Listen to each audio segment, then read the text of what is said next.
আসসালামু আলাইকুম। সকলের কাছে আমি দোয়া চাচ্ছি।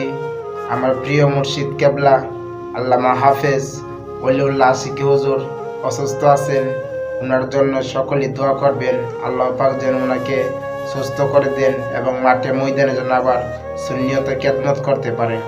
এবং আমার প্রিয় একজন আলেম, আমার পীর দাদা কাজী নুরুজ্জামান খোকন সাহেব জন্ম অন্ধ, উনিও অসুস্থ আছেন।